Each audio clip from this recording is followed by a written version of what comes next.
Naciones Unidas ha planteado unos objetivos de desarrollo sostenible, de los cuales, como vemos aquí, al menos 6 de forma directa están orientados a la sostenibilidad de la cadena alimentaria, ¿vale? De manera directa. Hay otros objetivos que de manera indirecta también.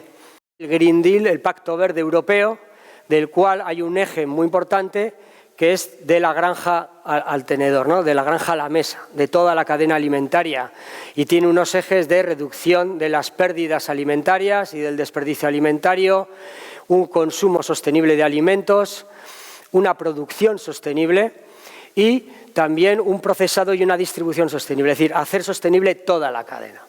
Que por un lado van a incentivar a las empresas y a las actividades económicas alimentarias que quieran mejorar su sostenibilidad, pero por otro lado se van a generar, digamos, normativas y legislación que cada vez van a ser más estrictas en materia de medio ambiente, de sostenibilidad social, etcétera.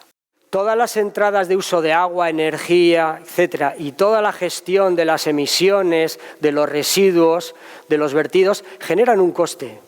¿Vale? Los suministros, los envases, todos los materiales que usan las industrias tienen un coste que hay que pagar. Cuanto más eficiente sea, menor coste tendré.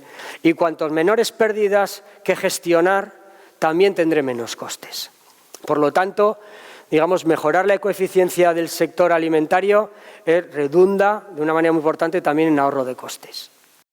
Dicen que los porcentajes de personas que están dispuestas a pagar más por productos que tienen un claim, ¿no? O un argumento de venta en sostenibilidad cada vez es superior, ¿vale? La gente joven está más concienciada y esos porcentajes, ese nicho de población que está dispuesta a pagar más o que elige un producto sostenible contra uno no sostenible, pues está aumentando y eso es una realidad.